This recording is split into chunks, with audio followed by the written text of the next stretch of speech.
l'équipe Identité.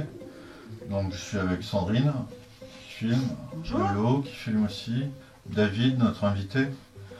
Donc aujourd'hui, nous nous retrouvons dans un endroit un petit peu spécial par rapport à d'habitude, car en raison du Covid, forcément, les enquêtes en extérieur, c'est fichu. Donc voilà, dans nos diverses enquêtes que nous avons déjà fait, nous avons évoqué plusieurs fois la mémoire des murs. Aujourd'hui, nous allons essayer de parler de la mémoire des objets. Donc on se retrouve ici dans un petit musée militaire, on va dire, qui a beaucoup d'histoire, beaucoup de vécu, des pièces d'origine, hein, en fait, on va dire. Tout est d'origine. Donc des pièces, comment on pourrait dire, qui ont du vécu forcément, mais bon, qui ont des valeurs aussi sentimentales. Il y a certains objets effectivement qui ont une valeur sentimentale, d'autres qui ont une histoire. Je vais vous présenter quelques objets, puis je vais vous en parler, et voir après si quelque chose s'en dégage. D'accord. Parce qu'on parle aussi parfois que certains objets peuvent garder une énergie ou alors qu'un défunt peut rester accroché à un objet. Donc on va aller vite, on va commencer à rentrer vif dans le sujet. Est-ce que toi, David, tu as déjà eu des ressentis ou des mal-être, des choses inhabituelles? En sachant qu'on a mis des objets quand même, on a mis Ouais. des K2, Voilà. quand même au cas où. Donc on a un pod ici présent. Dire d'avoir des ressentis, pas réellement, mais le fait de peut-être certains objets, certaines histoires m'ont amené à trouver l'histoire des objets. Je sais pas si c'est naturel ou surnaturel, j'en sais rien, mais j'ai toujours voulu chercher par rapport à un objet que j'ai acheté, ou surtout sur des objets familiaux, trouver l'histoire. Et il y a un ancêtre en particulier, bon, il y a l'histoire de mon grand-père, j'en parlerai peut-être après. Bon, là c'est une attache plutôt sentimentale, mais il y a aussi l'histoire de Clovis du Viquet. Clovis du Viquet, si on peut montrer son portrait. C'est vraiment une longue histoire parce que j'ai toujours fait de la généalogie, toujours été passionné par la généalogie. Bon, vous retrouvez ses ancêtres, hein, c'est ce que c'est la généalogie. Et en ouvrant un livret de famille, j'ai découvert, Clovis du Viquet, mort en octobre 1915 à Vouziers dans les Ardennes. Donc j'y avais pas prêté plus attention que ça. Bon, c'est vrai que j'ai toujours été intéressé par la Première Guerre mondiale, hein, du fait de ma collection, mais sans pour autant m'intéresser à des écrits ou à l'histoire. Et je sais pas, c'est parti d'une lettre en fait. La lettre que j'ai ici maintenant. Voilà.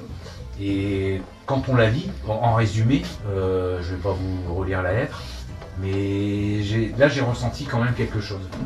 Je me suis dit, cette personne-là est partie, mais j'avais l'impression qu'elle avait encore quelque chose à transmettre.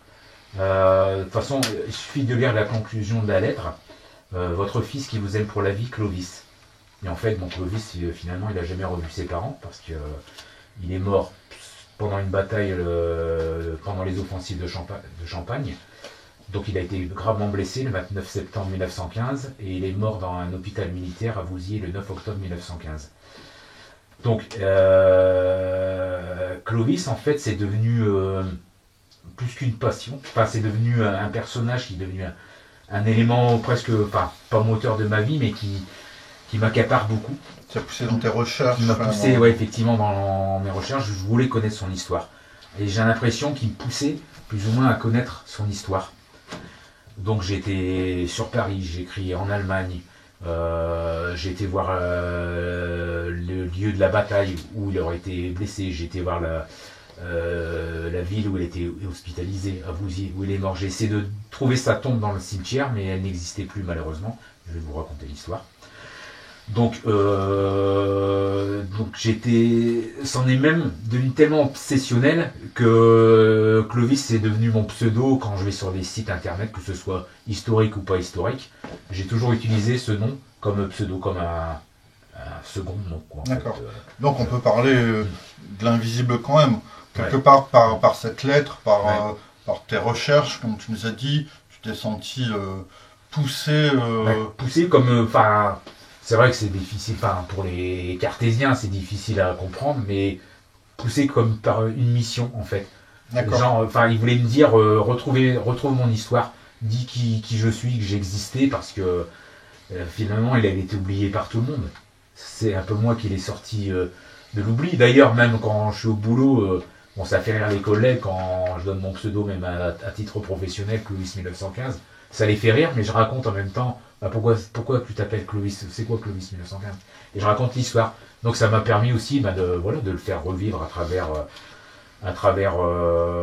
tes recherches, son histoire, et puis enfin son histoire. Et puis enfin je connais à peu près tout. Bon, le seul moment de sa vie que je connais pas, c'est son enfance, mais tout ce qui s'est passé pendant la Première Guerre pour lui, je connais à peu près tout. Je sais aussi comment il est mort. Ça c'est en écrivant en Allemagne, je pense, eux ils pensaient même, voilà, on n'a pas grand chose, je vous ai envoyé ça comme document, mais en fait ils m'ont appris beaucoup. Je sais qu'il a reçu une balle dans la tête, donc il était hospitalisé, ça veut dire qu'il n'était pas mort encore à ce moment-là, il est mort donc pratiquement 10 jours plus tard, 10 jours après sa blessure. Et j'ai voulu retrouver sa tombe, et j'ai été voir au cimetière de Bouziers, mais malheureusement il n'y avait plus de tombe. J'ai su par la suite en allant sur un site internet, j'ai vu une dame qui recherchait exactement, qui avait la même préoccupation que moi, qui cherchait son ancêtre qui était enterré dans le cimetière de Bouziers, mais elle n'avait trouvé aucune trace, donc elle s'était renseignée un peu partout, et finalement ça s'est révélé que c'était des parcours communs, c'est-à-dire que on n'a pas trouvé de tombe, elle n'a pas trouvé de tombe, et on en est venu aux conclusions que d'après les recherches, c'était des soldats indo-chinois qui avaient exhumé les soldats juste après la guerre, mais ne sachant que c'était un cimetière qui à ce moment-là était en territoire allemand, donc il y avait des soldats allemands et des soldats français inhumés à peu près au même endroit. Ils ont tout mélangé apparemment, ils ont confondu en fait les noms de soldats allemands et des soldats français. Ils ont tout mis des soldats dans un ossuaire. Donc ils se retrouveraient dans le cimetière allemand qui est juste à côté du cimetière communal de Vouziers. D'accord. Voilà. Donc, quelque part, bon, mis à part toi, tes recherches, tu es quelqu'un de cartésien ou tu crois à l'invisible ou... Je suis cartésien, mais en fait j'ai l'esprit ouvert à tout aussi, parce que je suis pas fermé. Je sais, voilà, j'ai un vécu qui fait que j'ai vu des choses un peu extraordinaires dans ma vie. Je peux raconter l'anecdote quand j'étais à l'armée. Voilà. Quand j'étais à l'armée, j'ai rencontré une personne, je me souviens encore de son nom, moi je ne vais pas citer son nom, mais le nom m'est resté dans la tête, il lisait dans les pensées. Voilà. J'étais pas obligé quand je voulais communiquer avec lui, il suffisait juste d'un regard pour que je lui dise une phrase, il me répondait mot pour mot ce que je lui avais dit. Ouais, voilà. Donc je dis ouais, là c'est vraiment une aventure, ce que je l'ai vu de mes yeux vus, hein. Pourtant je suis cartésien, mais je sais que voilà, il y a des choses aussi qui font que... Qui s'expliquent je pas. pense, voilà. Je pense que aussi nos facultés, elles sont pas exploitées à 100%. De toute façon, moi, j'ai l'esprit ouvert à tout. Aux esprits, à l'être humain aussi, qui développe pas toutes ses facultés, les ovnis aussi, j'y crois fermement aussi, parce que je conçois pas qu'une seule planète soit habitée et pas d'autres planètes, quoi. Je comprends pas le raisonnement des gens qui peuvent dire le contraire, ça je peux pas le comprendre. Ça me paraît logique, ça change. Donc t'es quelqu'un de très ouvert, quoi. Je suis ouvert à tout, je crois en tout. Après voilà, je suis pas religieux, je vais regarder aussi des reportages sur Jésus, quoi. Je trouve ça intéressant, je trouve son histoire intéressante. Après, savoir qui était ce personnage, voilà, mais je dis, tout m'intéresse. Donc il est ouvert. Voilà. Très bien.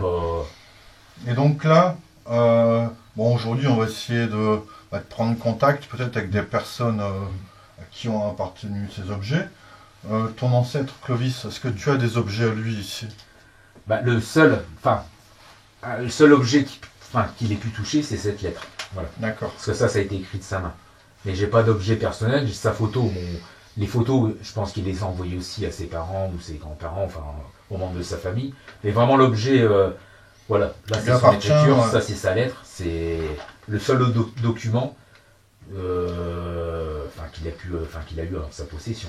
C'est lui qui l'a écrit. D'accord. D'ailleurs c'était la seule, je sais qu'il y en a eu plusieurs, et ma tante malheureusement elle m'a dit que, quand j'étais la voir, elle m'a dit ouais, Joe a fait des lettres, il y en avait plein, j'ai tout jeté à la poubelle. Voilà. Bon voilà. Ouais, on ne sait pas si ça peut servir un jour ou pas. Après bon, après il y a d'autres personnages aussi. Hein. Après l'autre personnage qui guide aussi ma vie de. Donc il y a Clovis effectivement par rapport, mais le personnage central reste aussi mon grand-père. Enfin lui qui m'a tout appris. De toute façon si je suis un passionné d'histoire c'est par rapport à mon grand-père. Et pareil, hein, c'est l'autre personnage, mais lui je connaissais un peu son histoire parce qu'il m'en avait parlé. Mais je redécouvre aussi des choses. J'ai récupéré récemment sa plaque d'identité, sa plaque de prisonnier de guerre. Je savais pas que. Enfin, c'est mon cousin qui l'avait récupéré, lui-même il s'en souvenait plus. Et ça, c'est. Mon grand-père, c'est aussi une histoire particulière. Hein. C'est une histoire qui date de la Première Guerre mondiale, où en fait. Comment dire, il est né en Gironde parce que sa mère fuyait l'avancée allemande à l'époque. Elle était de la côte de Vimille et elle a rencontré mon arrière-grand-père qui lui était cordonnier, pareil, qui fuyait plus ou moins, mais qui n'était pas mobilisé parce qu'il était d'origine belge. Et ils se sont retrouvés là-bas. De là, ils ont eu un enfant, mon grand-père, mais qui, je l'ai appris par la suite, c'était une union illégitime. Voilà. C'est-à-dire que mon arrière-grand-mère avait été déjà mariée, avait déjà des enfants. Mais son mari avait été apparemment capturé par les Allemands en tant que prisonnier civil. C'est pour ça, je pense qu'à ce moment-là, elle pensait que son mari soit était mort, mais finalement, il est revenu pendant la guerre. Donc mon grand-père a été élevé par son père. Sa mère l'a reconnu, mais elle s'en est pas occupée. Elle habitait dans une autre région. Et donc de là, lui, il a été ballotté, il vivait chez des cousins, il a vécu chez une tante, parce que son père est mort quand il avait 15 ans. Voilà. Après, il est parti à l'armée, donc en fait, il est parti faire son service militaire en 35, et il est revenu en 45. Donc ça veut dire qu'il a passé 10 ans de sa vie à l'armée, dans la ligne Maginot, prisonnier de guerre, et puis il est revenu après, mais avec une histoire particulière aussi sur ces années, parce que c'était une forte tête, il s'est évadé plusieurs fois, il a été déporté dans un camp pour prisonnier de guerre récalcitrant à Rawarouchka. Donc il y a une histoire particulière aussi, je pense, qui a pesé sur sa vie aussi. D'accord. Mais il m'a raconté qu'à moi. Ouais. Ok, donc là, en ta possession, tu as des objets qui appartiennent aux membres de ta famille, donc à ton grand-père. Mais là, comme on peut voir en arrière-plan aussi, il y a tu possèdes objets. Quelques uniformes, comme tu nous as expliqué, qui ont été portés. Donc quand j'achetais des objets, j'achetais pas forcément, j'achetais pas par rapport au prix, j'achetais pas par rapport à la rareté, ou je cherchais, voilà. Souvent, c'est un objet qui a une histoire. Si je prends cette vareuse-là, elle appartenait à un lieutenant, qui s'appelait le lieutenant Batailly. Donc il a fait toute la Grande Guerre, il a reçu la Légion d'honneur, la médaille, je crois que c'est la Croix de guerre, à l'équivalence de la Croix de guerre belge, mais je ne sais plus, je pourrais plus dire le titre, je ne sais plus. D'autres objets aussi, là j'ai un képi, celui-là il a appartenu au sous-lieutenant Bonnet, lui est mort à la guerre en juillet 1918. Donc c'est un képi qui a été porté, enfin pas au moment de sa mort, mais c'était, il en avait fait deux. Je sais qu'il en avait fait deux parce que je communiquais avec une de ses descendantes, sa nièce, qui m'a raconté plus ou moins l'histoire. Ensuite, j'ai des plaques d'identité militaire, forcément, qui ont appartenu à des soldats. D'autres qui sont revenus de la guerre. Certains qui sont morts. Là, j'ai une plaque d'identité. Ça doit être le sous-lieutenant Aubeniche. Le lieutenant Aubeniche, voilà. Qui, lui, par contre, a été tué pendant la guerre. Après, j'ai des photos de soldats de différentes nationalités, j'ai des photos de soldats anglais, j'ai des albums photos de soldats de la guerre 14-18. J'ai effectivement aussi d'autres portraits de famille, ça c'est ma famille aussi. Cette photo-là date de 1900. Donc c'était une photo on va dire que c'est mon arrière-arrière-grand-père, voilà. Lui il était mineur dans une ville du Pas-de-Calais. Enfin, il a d'abord travaillé en Belgique parce qu'il était d'origine belge, après il est venu travailler dans les villes du Pas-de-Calais. Avec toute sa famille, donc mon arrière-grand-père. Là c'est un autre arrière-grand-père du côté paternel, pendant son service militaire dans un régiment de dragons. C'est le régiment Dragons, c'est plus les régiments de dragons maintenant ils sont enfin, dans des chars, je pense, des chars d'assaut. À l'époque, c'était encore la cavalerie. D'accord. Donc là, ce qu'on va faire par la suite, c'est qu'on va essayer d'établir une communication avec quelqu'un. Possible communication, attention, parce que parfois on peut très bien ne pas avoir quelqu'un. Donc ça veut dire qu'on peut tomber sur des personnes françaises, sur des personnes allemandes ou anglaises. Après, on peut parfois avoir des prénoms. Bon, ça, tu pourras nous éclairer si on entend quelque chose. Ouais, si ça me parle. On pourra faire une pause sur la box et peut-être essayer d'approfondir. Ou on n'aura rien. Ça, c'est une possibilité parce que pendant les enquêtes, parfois, malheureusement, on n'a rien. Donc, voilà, pause.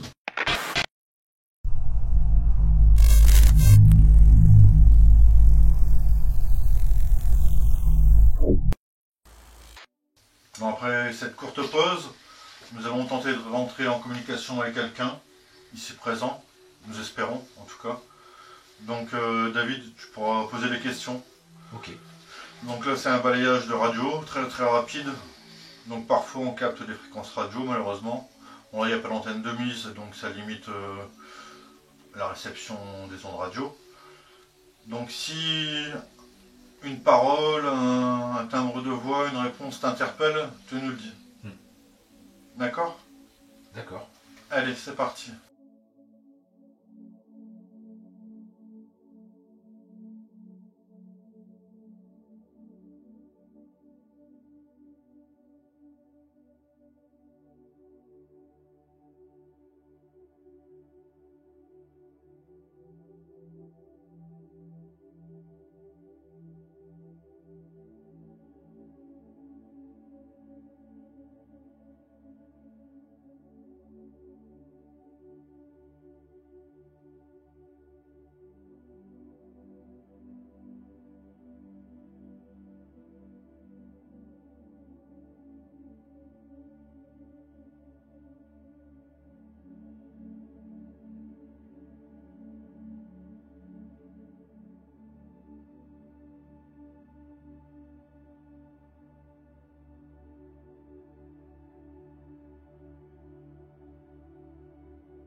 Je souhaiterais parler à Clovis.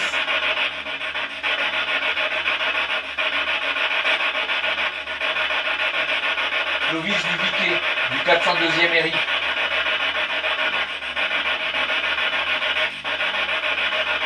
Clovis Duviquet, né à Écotte. Votre neveu aimerait bien vous entendre.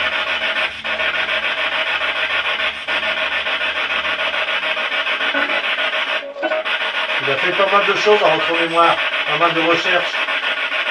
Clovis, est-ce que tu es présent ici, là, avec nous? Attends tout ça. Nous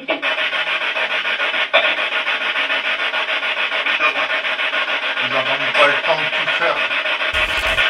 Attends tout ça. Attends tout ça. T'as pas eu le temps de faire quoi?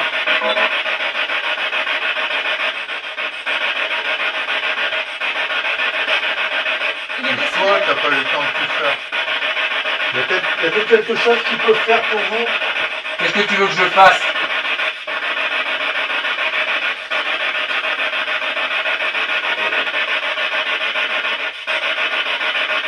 Tu veux que je retourne à Vouziers? Est-ce que j'ai encore quelque chose à trouver là-bas?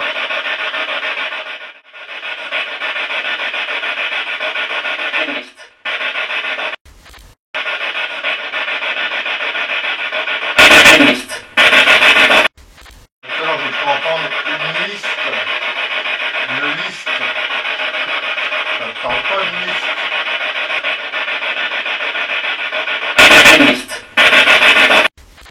Il y a encore un papier là-bas, il y a une liste qu'il a fait. Il aurait peut-être fait une liste. Il doit faire David à Vouziers, s'il vous plaît.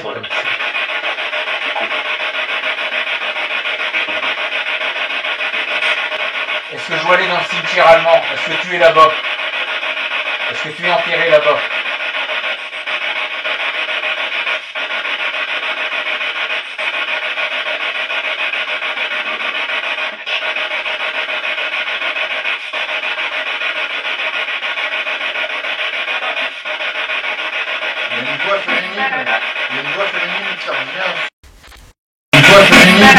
Il y a une voix féminine qui revient. Une voix féminine.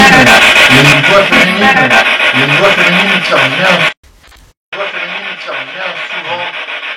Il n'y a pas quelqu'un, un défunt féminin qui serait proche de lui ou qui était proche de lui.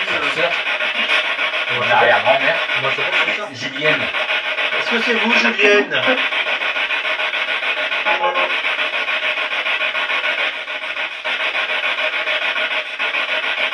Julienne, est-ce que c'est vous qu'on entend depuis tout à l'heure?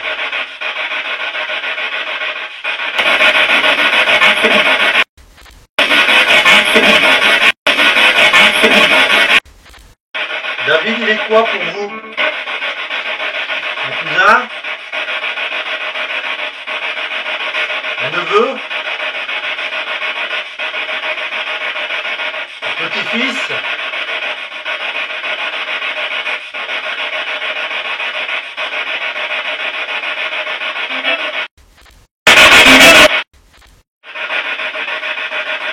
Profitez de cet instant où vous pouvez laisser un message. Lui laisser un message. J'aimerais une réponse sur la photo. La photo sur le mannequin, Clovis. Est-ce que c'est toi?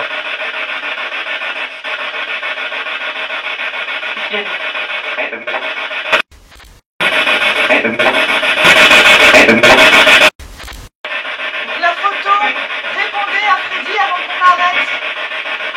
Il faut que je l'apprenne.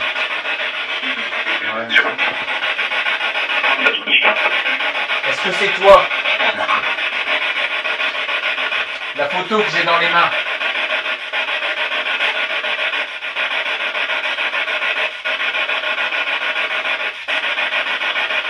Allez, répondez.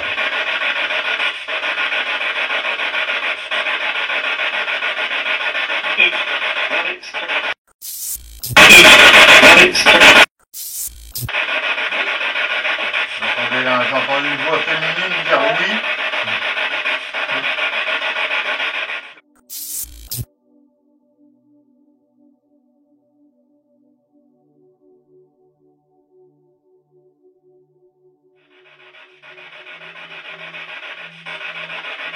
Y aurait-il des officiers allemands avec nous?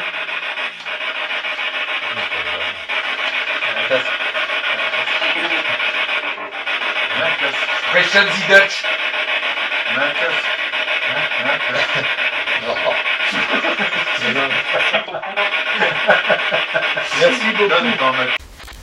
Sprechen Sie Dutch. Sprechen Sie Dutch. Nous allons bientôt suspendre cette séance. Donc pourriez-vous donner une réponse à notre ami ici présent sur l'origine de cette photo? Est-ce bien Clovis sur cette photo? Clovis, peux-tu répondre à la photo? Est-ce toi?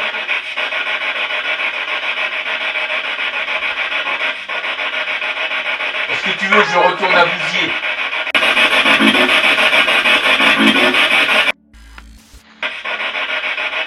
Est-ce que tu veux que je retourne à Bousier?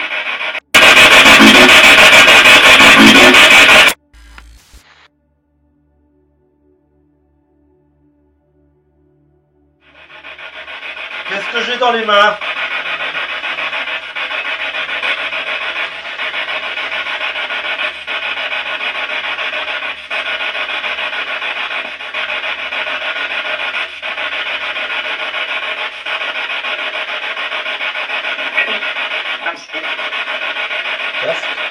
Krieg, j'ai compris Krieg, hier. C'est quoi? Krieg.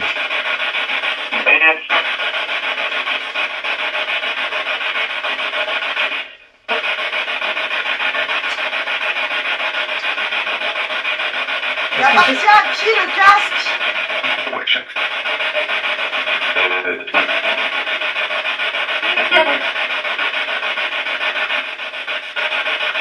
Il appartient à un soldat?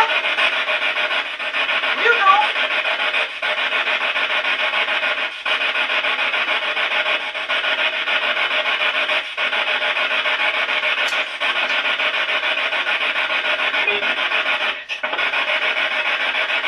Oui, un petit oui, lointain.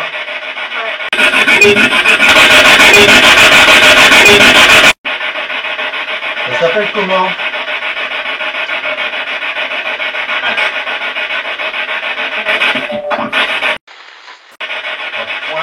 pointe, on a entendu. Ouais, moi j'ai entendu À à pointe. pointe. Tu me permets? Ouais. Là, il dit en français. Il y a quelqu'un qui a l'heure sur lui. Là, moi je vois moins 5. 5h moins 5. C'est celui-là que vous voulez?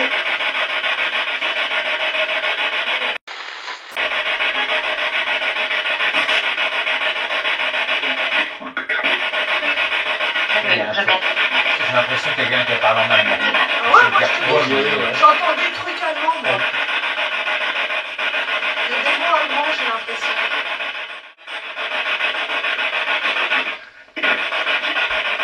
On est là. Voilà, c'est ce que comprendre aussi. On est là. Vous savez que nous n'allons pas pouvoir rester beaucoup plus longtemps.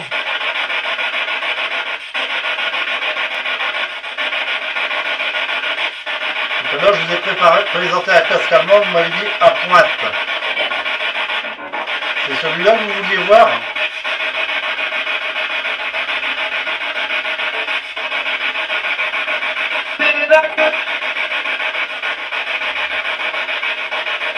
Oui, c'est lui. En français, on entend comme ça. Hein? Oui, c'est lui.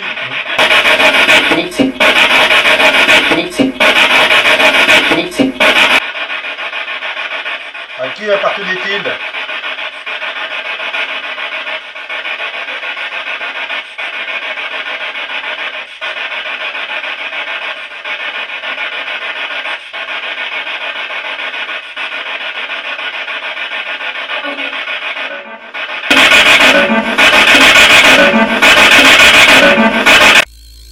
Nous allons bientôt terminer cette séance. Ouais, je pense. Alors ma dernière question serait, y a-t-il un proche de notre invité qui souhaiterait lui laisser un message, un défunt proche ou éloigné? Allez-y, profitez, s'il vous plaît. On prend soin. On prend soin. De la photo? Ouais. Je pense que c'est de la photo.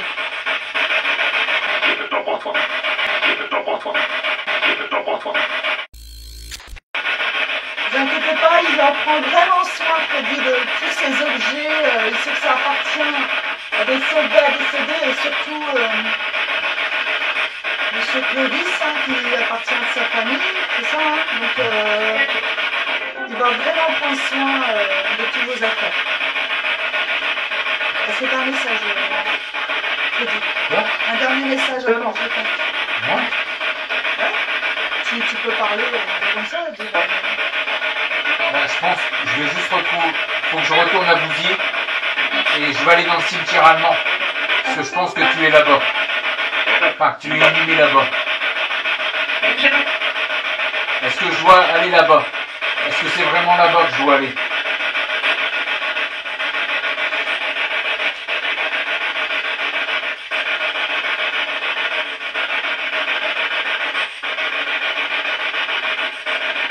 Réponds par oui ou par non.